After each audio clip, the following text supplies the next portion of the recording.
Hello, everybody, and welcome to Esports Today, where I speak to a range of industry professionals about, the esports and gaming industry. In this episode in particular, I'll be speaking to Leo Matlock, the Chief Business Officer of Blast. We'll be talking about a range of things, but more importantly, the recently announced 2024 Blast Premier Spring Finals, which is taking place in London, and how that came to be.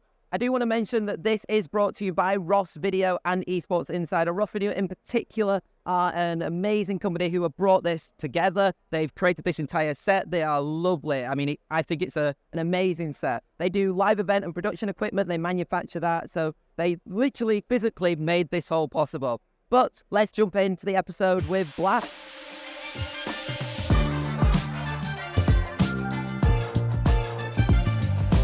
Leo, it's a pleasure to be speaking to you about what is quite a big announcement. Obviously, we're at ESI London. I'm doing the Esports Today mini podcast series with Ross Video. Going to shout them out already straight away. Get that sponsoring. I love the guys though, so it's perfect.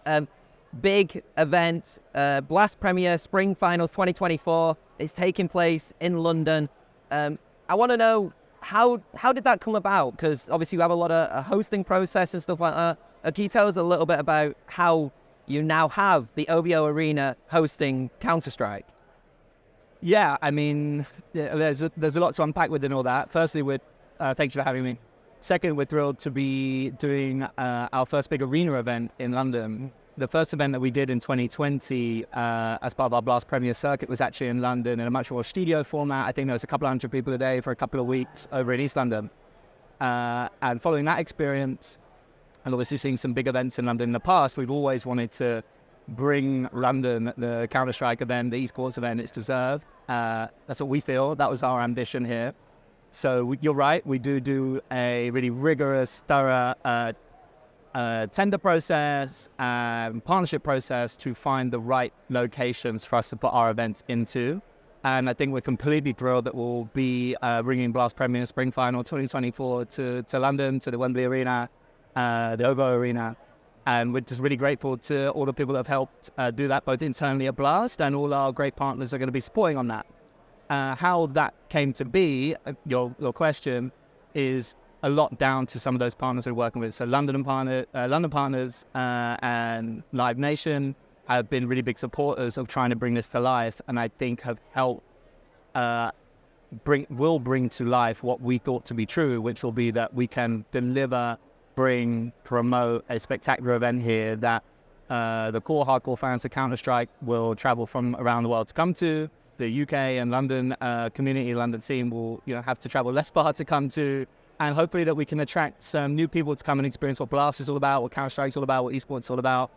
Our team's done a great job. It's got a lot of national press and attention already in the last 24 hours. So I'm sure with more of that, there'll be fans old and new with us spring next year. Why do you think the UK right now is getting so many major esports events? It seems like there's a new esport coming in to try and take over and go into the UK, specifically in London. We've seen Copbox, now OVO with Wembley. Why do you think that there is this growing push for UK esports from at least an event standpoint?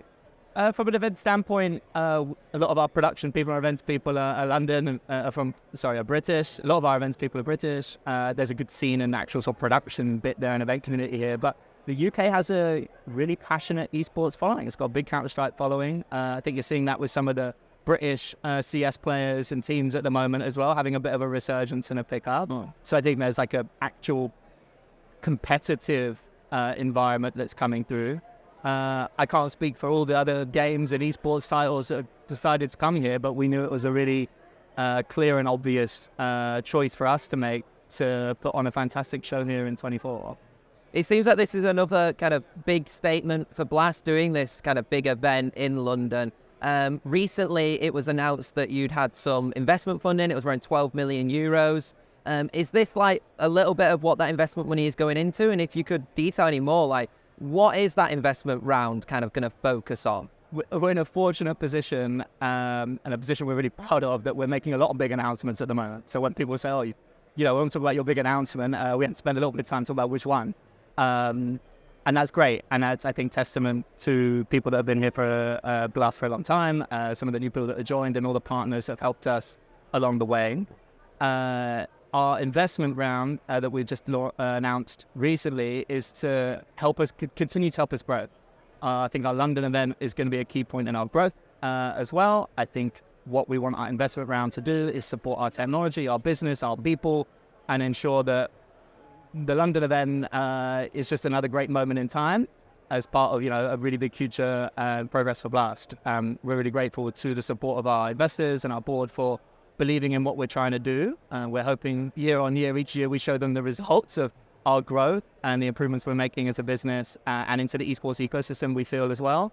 And that latest round of investment is to help us realize our ambitions for 24, 25, 26 and way into the future. We've seen Blast, at least in recent years as well, kind of expand outside of the Counter-Strike world into many other facets of the esports ecosystem, like Fortnite, Rainbow Six as well, being a couple of them.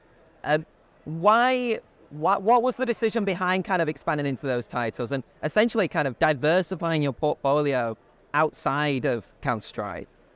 Yeah, I think it was actually a two-way decision. It was a thought process from us in 2020 that we'd like to, having done a bunch of Counter-Strike events and built a brand and ecosystem and reason for being in that world, we'd like to see what we could do in other titles.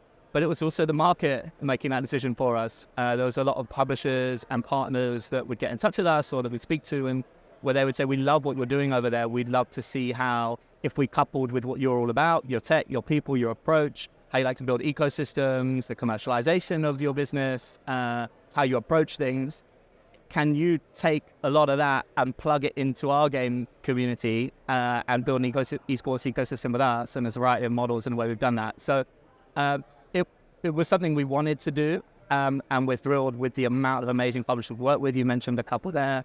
Good to see Frankie Ward walking past us, who just hosted our Fortnite Global Championship, FNCS Global Championship we held in Copenhagen last weekend, which I think was the most viewed Fortnite event since the World Cup, or Fortnite competitive event since the World Cup. So clearly we're doing something right. And for us, it's all about balance. I think we've got a fantastic business, a great tech stack, some great capabilities, some great ways of doing things. I think people resonate with what they see, even when sometimes that's a lot behind the scenes. FNCS Global Championship, it's called FNCS Global Championship. We like to bring that to life. And the key piece for us is how can we bring what we've got, couple it with what a game ecosystem has or the publisher wants for their esport, bring that to life. So those two things that come together and combine are greater than they would be if they were done separately. I think Ubisoft is actually a fantastic example of that. We're delighted in what we've built with Blast Rainbow Six. We're working them for a long period of time to really continue to elevate that esports ecosystem. We're off to Atlanta next week for the Blast Rainbow Six Major, and then off to Brazil for SI in February. And then we'll continue for a whole other year of Rainbow Six, Blast Rainbow Six after that. So for us, it's all about that right balance between expanding what we do into, I wouldn't like to say as many games as possible. It's all about the right games with the right partners and the right esport ecosystems, which we feel we can bring to life as well as we can, and a great opportunities for us and also the game publisher or developer as well. In terms of then, from a business standpoint, going into each of these games, how do you make sure that it kind of maintains sustainable for yourselves as a business as well, and not just, good for the esports ecosystem, having all of these different events and these new opportunities, but actually, as you as a business, how do you make sure you keep it sustainable for yourself? That's a good question. And, we're a growing business. We're a scale up. We're delighted to have grown from being a startup into a scale up, and delighted for what's going to be coming next. And our latest round of investment will help us achieve those goals. I think it's balance, in life and in work. We need to find balance. We need to find balance between taking on board new projects, finding the right new projects, working out when they are, why they are, adding them into our portfolio of what we're doing. A big thing we're incredibly proud of is we feel we've always managed to do a fantastic job in any game or any ecosystem that we've done and will continue to do. So when we add on more, it's an additive process that we feel we can do a fantastic job in the next one without it coming at the expense or the cost of who we're already working with and who's already trusted us to work with them. Right. So it's all about finding that balance between adding on really good new opportunities with the right games, the right publishers, the right ecosystems, the right communities, the right fans, the right approach. Make sure there's an alignment there and they see a value in what we can bring, and we feel this is a great fertile ground for us to elevate it and do more in it, or bring it to life differently or better than they have been in the past. Yep. And we just always in that battle, again, as we all are in our lives, about trying to add and to grow, but not at the expense of what you're already doing. We're so proud of where we come from in Counter-Strike. We're going to be ever present in the Counter-Strike scene for years to come. Super proud with all the games we've worked with in the past and Ubisoft, and the last thing we'd ever want would be to embark on a new project in next year that would do a disservice to anything we're doing as of today. Yeah. I want to talk about Counter-Strike again, talking about Blast Premier, in general. 2025, Valve announced that they're getting rid of the ability to have a partner team model within its ecosystem. Obviously, one of the effects is Blast Premier, which has a partner team model alongside ESL Pro League. What are there any plans which you're putting into place, and what you're looking for the future of Blast Premier in 2025? I think I can only reflect back on the answers I've given a little bit about what we'd want to do there. I can't unveil a concrete plan for that's all going to look like. We're an ambitious organization. We're back to succeed with our latest fundraise, an investment round. We're super excited about the growth of what we want to do. So I think for anyone listening or watching, all I can say is expect more from Blast in 25 onwards, 24 onwards, and keep tuning in. Yeah. Is it still then under discussion of how you're going to navigate it then? So there's nothing concrete right now in what you're wanting to do, for example? Yeah, you're digging a really a really good thread, and I'd love to be able to tell you, but I think all I can say is to the fans and the businesses that are part of the Counter-Strike ecosystem are probably asking themselves some questions about where they want to go. That's the question we're asking ourselves, is where do we want to go in 25? And all I can say, it's going to be even bigger and better than what we've been doing in the past. That's our goals, that's our ambitions, and whatever plans we're working on will be towards that. Yeah, I'm certainly looking forward to it. As a final question, I want to play with the Esports Today tagline that we've got. So how would you define esports in today's day and age?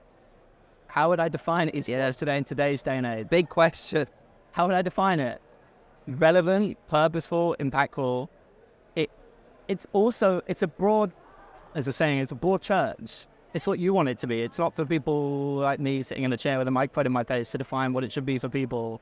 There's countless games, countless environments, whether people play and participate and are signing up in open qualifiers, or people are coming to, like they will be in next spring, to a fantastic arena with an incredibly well-produced, world-class show that is in keeping with or better than any other form of mainstream entertainment, sport, music, whatever else. Whatever you get out of that ecosystem, whatever your experience is, that should be what esports is to you.